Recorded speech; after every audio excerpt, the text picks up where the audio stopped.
السلام علیکم ورحمۃ اللہ وبرکاتہ۔ الحمد للہ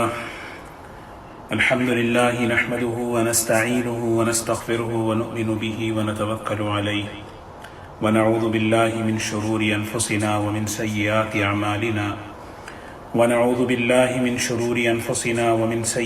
اعمالنا من يهده الله فلا مضل له ومن يضلله فلا هادي له ونشهد أن لا إله إلا الله وحده لا شريك له ونشهد أن سيدنا وحبيبنا ونبينا مولانا محمدا عبده ورسوله صلى الله تبارك وتعالى عليه وسلم أما بعد فأعوذ بالله من الشيطان الرجيم بسم الله الرحمن الرحيم وَلِلَّهِ الْأَسْمَاءُ الْحُسْنَى فَادْعُوهُ بِهَا وقال الله سبحانه وتعالى هو الله الذي لا إله إلا هو عالم الغيب والشهادة هو الرحمن الرحيم هو الله الذي لا إله إلا هو الملك القدوس السلام المؤمن المهيمن العزيز الجبار المتكبر سبحان الله عما يشركون صدق اللہ العظیم۔ قابل احترام بزرگ و دوستو، اللہ تبارک و تعالیٰ کے خوبصورت اسماء اور اس کے صفات ہیں، اس میں الضار النافع اللہ تعالیٰ کے دو خوبصورت نام ہیں۔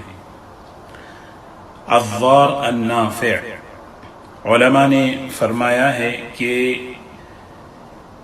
انہیں ملا کر پڑھنا اور اس کا تذکرہ کرنا یہ بہتر ہے۔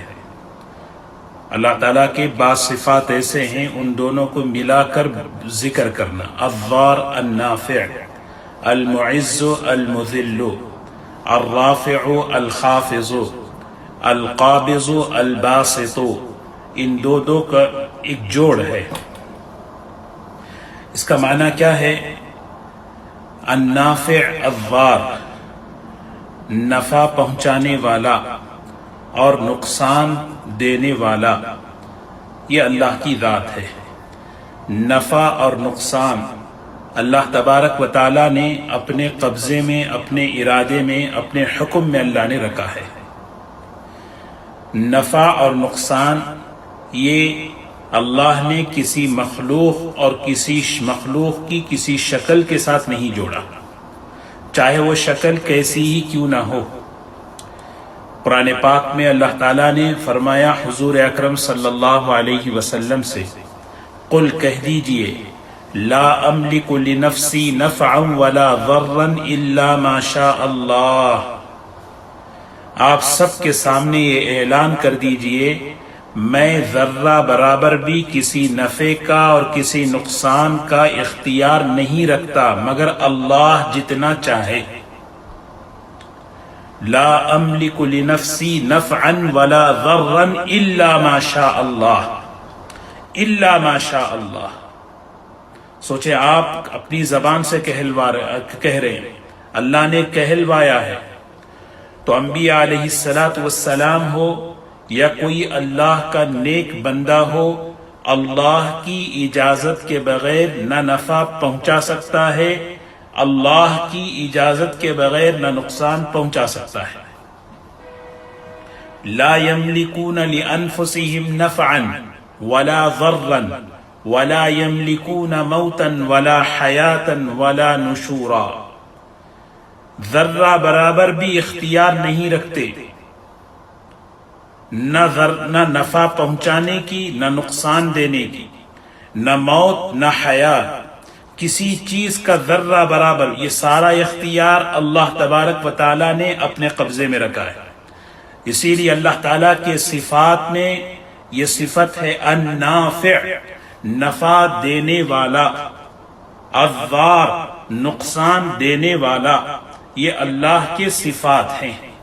حضور اکرم صلی اللہ علیہ وسلم نے حضرت عبداللہ ابن عباس رضی اللہ تعالی عنہ سے جو کہ ان کی عمر بہت چھوٹی تھی، آپ نے فرمایا یا غلام بڑی محبت کے ساتھ، بڑے پیار کے ساتھ، اعلمک کلمات، میں تمہیں کچھ باتیں، کچھ کلمات تمہیں سکھلاتا ہوں، اسے اچھی طرح سیکھ لینا۔ پھر فرمایا احفظ اللہ احفظ، اللہ کو یاد رکھو، اللہ تمہیں یاد رکھے گا۔ احفظ اللہ تجد تجاہک، اللہ کے حکموں کو پورا کرو، اللہ کی مددوں کو تم اپنے آنکھوں کے سامنے پاؤ گے۔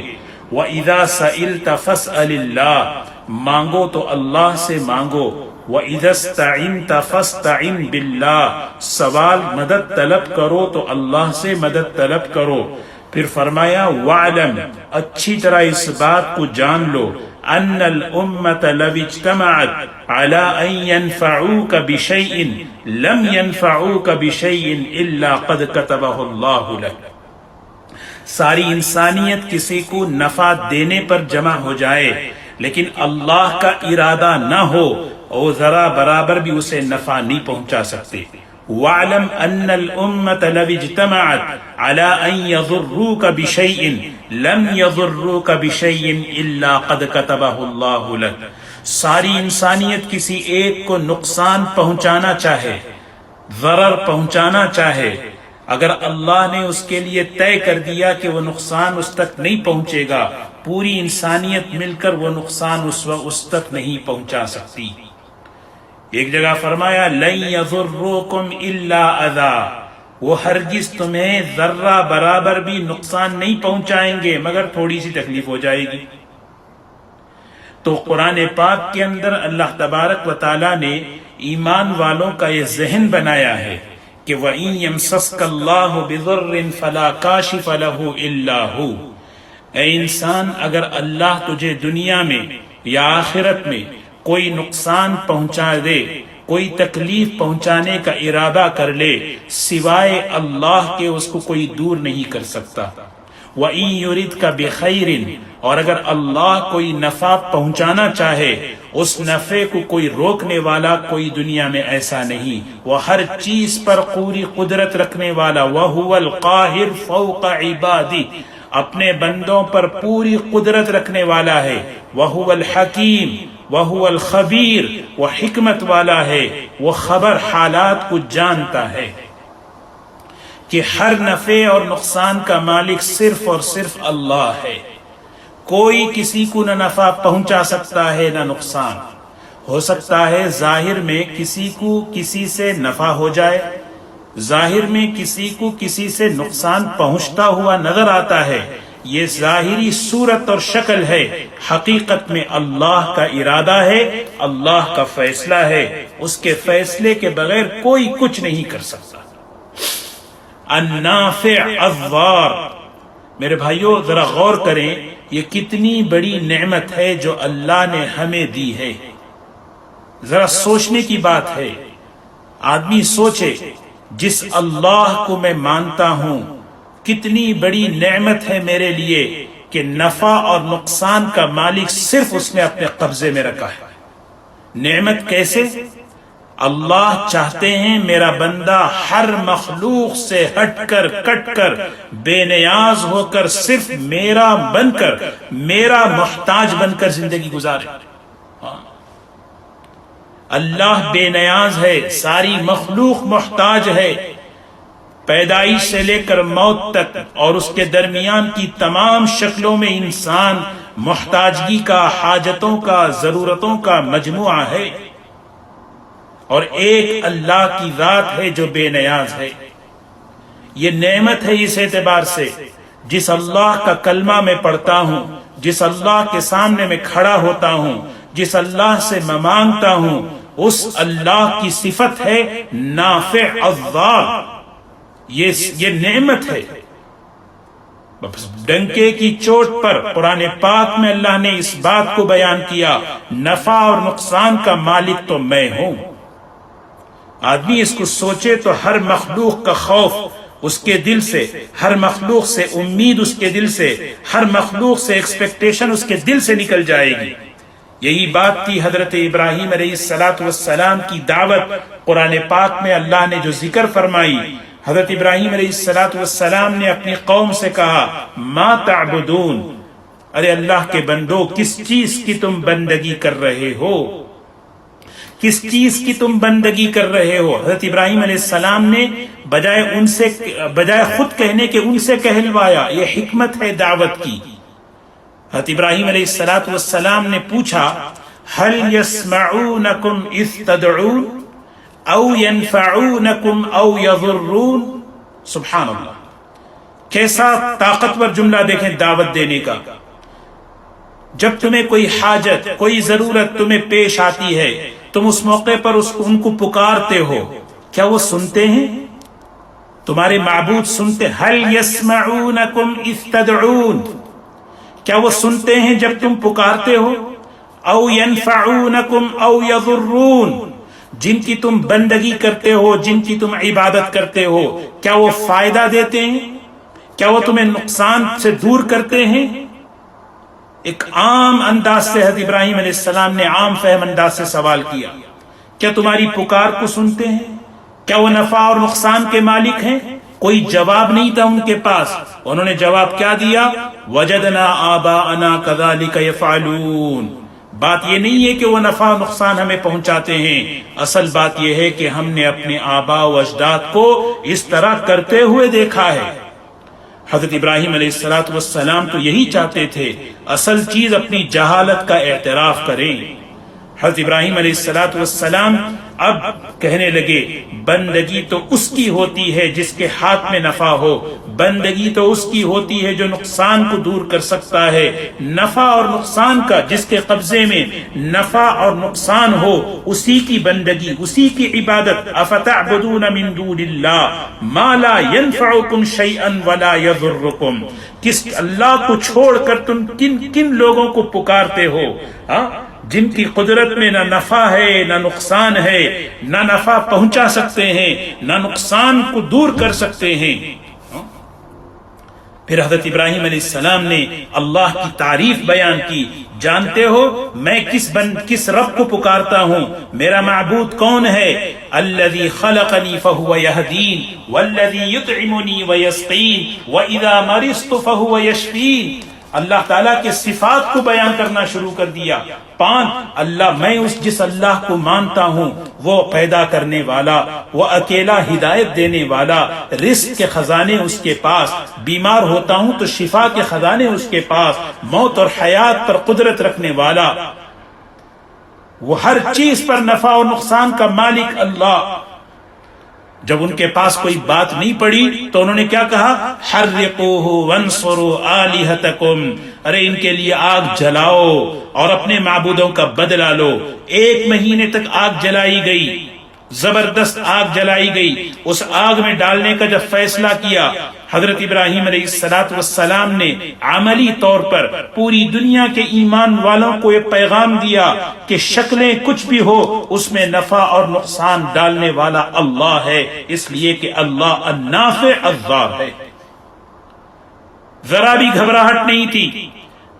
سامنے آگ، 1 مہینے تک آگ جلائی جا رہی ہے. دور دور سے پرندے اس کی گرمی کی تپش سے گر گر کر مر رہے تھے. کسی کو ہمت نہیں تھی کہ اس آگ کے قریب آئیں. اس آگ میں ڈالنے کے لیے ترکیبیں بنائی گئی.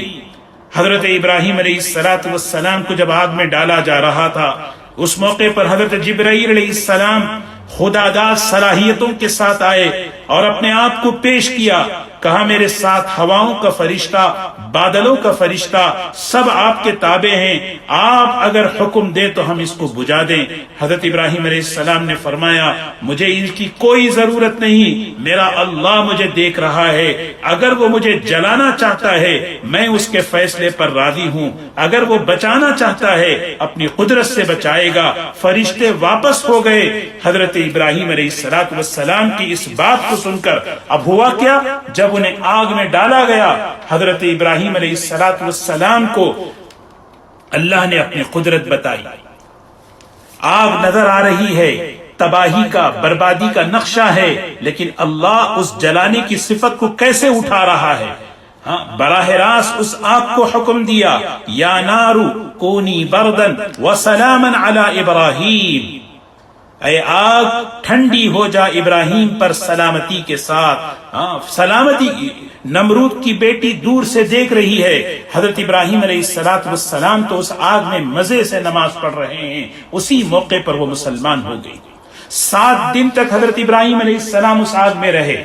میرے کہنے کا مطلب یہ ہے کہ دنیا میں جتنی بھی شکلیں ہیں ان شکلوں کے اندر نفع اور نقصان اللہ ڈالنے والا، نفع اور نقصان کو اللہ نے کسی چیز کے ساتھ نہیں جوڑا، کسی مخلوق کے ساتھ نہیں جوڑا، چاہے وہ مخلوق کسی بھی شکل میں ہو، کسی بھی شکل میں ہو، چاہے ولی ہو، چاہے کوئی۔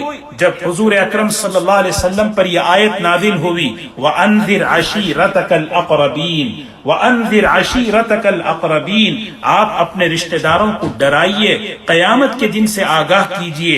آپ نے سب کو جمع کیا اور جمع کرنے کے بعد آپ نے ایک خطبہ وہاں پر دیا، اس میں ایک جملہ آپ نے حضرت فاطمہ رضی اللہ تعالی عنہا سے فرمایا، یا فاطمہ انقذی نفسک من النار، اے فاطمہ جہنم کی آگ سے اپنے آپ کو بچانے کی تیاری کرو، فَإِنِّي لَا أَمْلِكُ لَكُم مِّنَ اللَّهِ شَيْئًا فَإِنِّي لَا أَمْلِكُ لَكُم مِّنَ اللَّهِ شَيْئًا، میں ذرہ برابر بھی اللہ کے معاملے میں کچھ اختیار نہیں رکھتا، فیصلہ تو اس کا ہوتا ہے۔ یہ کیا بتایا جا رہا ہے؟ قرابت، رشتہ داری، نفع اسی وقت پہنچا سکتی ہے جب ایمان ہو، جب عمل صالح ہو۔ اگر ایمان نہ ہو تو اتنی بڑی قرابت، اتنی بڑی رشتہ داری بھی آدمی کو بچا نہیں سکتی۔ تو اللہ تعالیٰ نے انہیں نفع اور نقصان کو کسی بھی شکل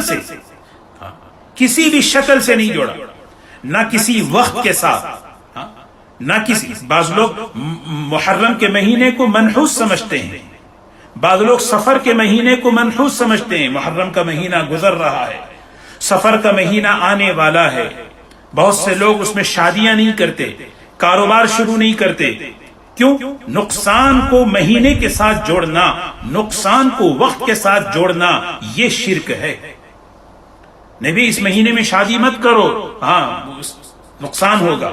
کاروبار شروع مت کرو، کیا ہوگا؟ نقصان ہوگا۔ اللہ کے رسول صلی اللہ علیہ وسلم نے فرمایا کہ زمانے کو گالی مت دو، اس لیے کہ زمانہ میں ہوں، میں نے زمانے کو پیدا کیا ہے۔ اسے برا کہنا وہ نسبت اصل میں اللہ کی طرف ہوتی ہے۔ اسی لیے فرمایا الطیرۃ شرک، کسی نقصان کو کسی چیز کی طرف، چاہے آدمی کی طرف۔ بعض مرتبہ ہوتا ہے فلاں کوئی نقصان ہو گیا، کیوں ہوا؟ ارے فلاں آدمی کے آنے کی وجہ سے نقصان ہوا، فلاں آدمی کے آنے سے نقصان ہو گیا۔ نکاح ہوا کہ فلاں بہو کے آنے سے نقصان ہو گیا۔ جاہلیت کے اندر یہ شرک کی ایک قسم تھی، آج بھی اس قسم کی باتیں پائی جاتی ہیں، آج بھی اس قسم کی باتیں کہ نقصان کو ہم کسی چیز کے ساتھ، کسی شکل کے ساتھ، کسی بات کے ساتھ، ارے اس نے یہ کہہ دیا اس لیے نقصان ہوا۔ صاف اللہ تعالیٰ فرما رہے نفع اور نقصان لا نافع الا اللہ، لا ضار الا اللہ، کوئی سبب، کوئی شکل اللہ کے حکم کے بغیر نہ نفع پہنچا سکتا ہے نہ نقصان پہنچا سکتا ہے۔ اسی لیے حدیث میں آتا ہے، بخاری کی روایت ہے، نبی کریم صلی اللہ علیہ وسلم نے فرمایا میری امت کے 70,000 افراد، میری امت کے ایسے خوش نصیب 70,000 افراد بغیر حساب کتاب کے جنت میں داخل ہوں گے۔ صحابہ نے پوچھا کون ہیں وہ اے اللہ کے رسول صلی اللہ علیہ وسلم؟ آپ نے ان کی صفت کیا بیان فرمائی؟ لا یسترقون لا یتطیرون وہم علی ربہم یتوکلون۔ ان کی صفت کیا ہے؟ اللہ اکبر، یہ کسی نقصان کو کسی چیز سے نہیں جوڑتے، کسی شکل سے نہیں جوڑتے، نفع کو کسی چیز سے نہیں جوڑتے۔ نفع دینے والا اللہ ہے، نقصان پہنچانے والا اللہ ہے۔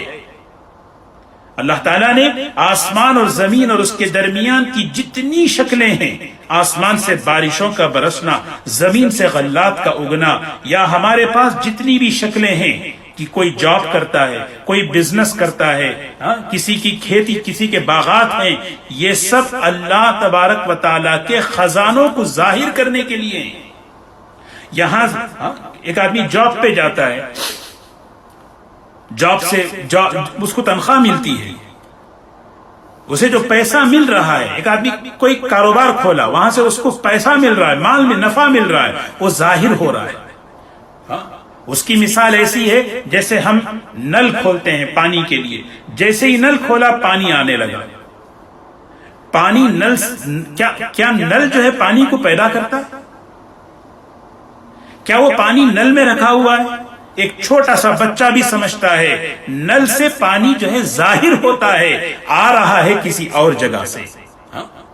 اگر وہاں پانی نہ ہو تو نل بھی خشک رہے گا، نل سے پانی بھی ایک قطرہ پانی نہیں نکلے گا۔ أَأَنْتُمْ أَنزَلْتُمُوهُ مِنَ الْمُزْنِ أَمْ نَحْنُ الْمُنزِلُونَ۔ انسان دھوکہ کہاں کھاتا ہے؟ جہاں سے چیزیں ظاہر ہو رہی ہیں اس سے اپنا رشتہ جوڑ لیتا ہے کہ یہ نفع پہنچائے گا، یہ نقصان پہنچائے گا۔ اصل حقیقت ایمان کیا ہے؟ جہاں سے ہوتا نظر آ رہا ہے وہاں سے نہیں ہوتا، اللہ سے ہو رہا ہے۔ ایمان کیا ہے؟ جہاں سے نہیں آ رہا ہے وہاں سے نہیں آ رہا بلکہ اللہ کی طرف سے نہیں آ رہا ہے۔ جس طرح موت اور حیات اللہ کے قبضے میں ہیں، اسی طرح نفع اور نقصان اللہ کے قبضے اور قدرت میں ہے۔ اللہ نفع چاہے گا آئے گا، اللہ نفع نہیں چاہے گا نہیں آئے گا۔ لوگ بیمار ہوتے ہیں، دوا کھاتے کھاتے تھک جاتے ہیں، اللہ شفا ڈالے گا تو اس میں صحت ملے گی۔ دوا تندرستی نہیں لاتی، دوا صحت نہیں لے کر آتی۔ اسی لیے دیکھیں لوگ دوائیاں کھا رہے ہیں، لیکن جب اللہ کا حکم ہوتا ہے ایک دوا کا قطرہ، ایک دوا کی گولی آدمی کی صحت، آدمی میں جو ہے صحت لے کر آتی ہے۔ کیا مطلب ہے؟ دوا دیکھیں نا ظاہر، اسی لیے علماء نے مثال دی ہے، بغیر نل کے پانی نہیں آئے گا۔ پانی کے لیے نل ضروری ہے، لیکن جہاں پانی ہے وہاں سے آ رہا ہے۔ اللہ نے دنیا کو اسباب کی جگہ بنایا ہے۔ بیمار ہوتے ہیں تو دوا کھائیں، لیکن یقین یہ ہو کہ شفا اللہ دینے والا، صحت اللہ دینے والا۔ حضرت مولانا ابراہیم صاحب دامت برکاتہم بڑی حکمت کی، بڑی سمجھانے کی بات فرماتے ہیں۔ فرمایا جتنی ہماری شکلیں ہیں، جتنے ہمارے اسباب ہیں، وہ سب خالی برتن کی طرح ہے۔ جیسے ایک برتن خالی ہے، اس میں دودھ ڈالو گے تو دودھ، اس میں پانی ڈالو گے تو پانی، اس میں کچھ نہیں ہوگا تو خالی برتن ہے۔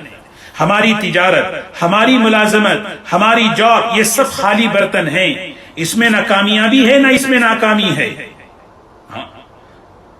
اس میں چاہے ہماری ملازمت ہو، چاہے ہماری عالیشان تجارتیں ہوں، سب خالی برتن۔ اللہ اس میں جو ڈالے گا وہ ہے۔ یہ اتنی بڑی زمین خالی برتن ہے، اللہ اگر اس میں نفع ڈالے گا تو یہ اگائے گی۔ لَفَتَحْنَا عَلَيْهِمْ بَرَكَاتٍ مِّنَ السَّمَاءِ وَالْأَرْضِ۔ اللہ اگر نفع اٹھا لے تو قحط اگائے گی۔ کیوں؟ اللہ کے فیصلے۔ مال کتنا ہی ملینز آف ملینز ہو اس کے پاس، وہ خالی برتن ہے۔ ہاں اس کے پاس کروڑوں کروڑوں کی جائیداد ہو، خالی برتن ہے۔ اللہ چاہے تو اس میں سکون ڈالے، اللہ چاہے تو برکت ڈالے، اللہ چاہے تو اس مال کے برتن میں نفع ڈال دے۔ اگر اللہ چاہے، مال کی شکلیں ہیں، ملینز آف ملینز ڈالر ہیں، لیکن اگر اللہ چاہے اس میں بے چینی، پریشانی، اضطراب ڈال دیں۔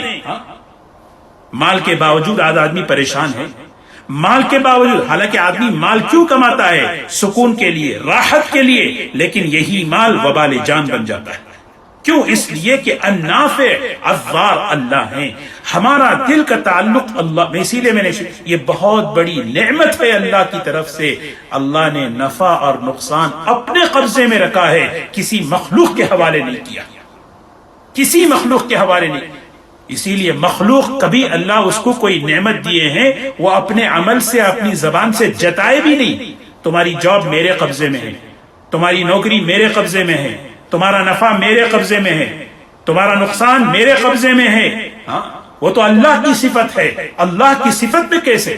بعض مرتبہ آدمی جو ہے جتاتا ہے اپنی زبان سے، اپنے عمل سے، میں چاہوں تو تمہیں یہ کر دوں، میں چاہوں تو تمہیں وہ کر دوں، خدا بن بیٹھا ہے، کچھ نہیں کر سکتا۔ نفع اور نقصان تو اللہ دینے والا ہے۔ ہاں اگر کسی کو ملازمت دی ہے، اللہ کا فضل ہے، اس نے دی، وہ کام کر رہا ہے، لیکن اس کا مطلب یہ نہیں کہ وہ اس کو پال رہا ہے، وہ اسے دے رہا ہے۔ جتنی شکلیں، جتنے سب کے سب، ہاں اس میں نفع ڈالنا، اس میں نقصان ڈالنا، یہ اللہ کی طرف سے۔ اسی لیے اللہ قرآن میں کیا کہتے ہیں؟ اللہ خالق کل شیء، ہر چیز کا خالق اللہ ہے، ہر چیز کا خالق اللہ ہے، ہر چیز کا۔ اور اس طرح خالق ہونے کے بعد وَهُوَ عَلَى كُلِّ شَيْءٍ وَكِيلٌ، ان شکلوں کے اندر حالات لانا، ان شکلوں کے اندر نفع کا، نقصان کا، سکون کا، برکتوں کا، یہ سب اللہ کے۔ اسی لیے النافع الضار، اس اسم کا تقاضا کیا ہے؟ یہ اللہ کا نام، ہم اللہ سے جڑے، ہم اللہ سے جڑیں۔ میری زندگی کا نفع اور نقصان اللہ کے قبضے میں۔ کسی مخلوق اکرام کرنا ہے، بات چیت کرتے ہوئے لوگوں سے اکرام، لوگوں سے اخلاق سے پیش آئیں، لیکن نفع اور نقصان تو صرف اللہ کے قبضے میں ہے۔ بندہ اللہ کی طرف رجوع ہو، اللہ سے جڑے، اللہ سے مانگے۔ اگر کہیں کسی وجہ سے کہیں نقصان آ رہا ہے، اس کے پیچھے اللہ کا فیصلہ ہے، اللہ کا ارادہ ہے۔ کبھی بعض مرتبہ کسی سے نفع ہو جاتا ہے، کسی نے کچھ نفع کر دیا، بلکہ ہمیں تو لوگوں میں نافع بن کر رہنا ہے۔ حدیث میں آتا ہے خیر الناس من ينفع الناس، لوگوں میں سب سے بہتر وہ ہے جو لوگوں کو نفع پہنچائے، میری ذات نافع بنے۔ لیکن نافع کا مطلب کیا ہے؟ اللہ نے اس کے ذریعے سے وہ نفع پہنچایا، اللہ نے اس کے ذریعے سے وہ خیر عطا فرمائی۔ تو یہ ایمان ہے۔ اسی لیے میں نے شروع میں عرض کیا کہ یہ بہت بڑی اللہ کی نعمتوں میں سے ایک نعمت ہے کہ اللہ نے کہ نفع اور نقصان کا اختیار اور اس کی ملکیت اللہ نے اپنے قبضے میں رکھی ہے۔ اور اللہ چاہتے ہیں میرا بندہ صرف میرا بنے، میرا بندہ صرف میرا بنے، میرا بن کر رہے، ہر مخلوق سے امیدیں کاٹ دے، وابستہ اس کی کوئی امید مخلوق سے وابستہ نہ ہو، نہ دل میں ڈر ہو، نہ دل میں ڈر ہو کہ میں صرف اللہ کا محتاج بن کر رہوں۔ اسی لیے قرآن پاک میں اللہ نے بار بار یہ ذہن بنایا، دینے والا میں، دینے والا میں، نعمتیں میرے ہیں، میں نے نعمتیں دی ہیں، میں نے نعمتیں دی ہیں، جب جو دے سکتا ہوں لے بھی سکتا ہوں، چھین بھی سکتا ہوں۔ بندہ اللہ کی طرف رجوع ہو اور اپنی ذات کو نافع بنائے۔ اور اسی طرح ایک بات میں عرض کروں، اللہ کے ناموں میں جیسے النافع اللہ کا نام ہے، جو آدمی اللہ کے لیے، اللہ کی نسبت پر، اللہ کو خوش کرنے کے لیے کیا ہے، جب کوئی مال ہو، کوئی وقت ہو، کوئی بھی چیز اللہ کے لیے قربان کرتا ہے، اللہ اسے کبھی نامراد نہیں کرتے۔ اللہ کی نسبت پر دی ہوئی چیز ظاہر میں نقصان ہوتی ہے، لیکن اللہ تبارک و تعالی اس کی زندگیوں میں برکتیں، سکون اللہ عطا فرماتے۔ اللہ تبارک و تعالی ہمیں ایمان اور یقین اللہ کی ذات اور اس کے صفات پر اللہ ہمیں پیدا فرمائے۔ اللہ کا تعلق، اللہ سے امیدیں وابستہ کرنا، اللہ سے مانگنا اللہ ہمیں نصیب فرمائے۔ ہر مخلوق کا خوف اور اس سے امیدیں ہمارے دلوں سے اللہ پاک صاف فرمائے۔ وآخر دعوانا الحمدللہ رب العالمین۔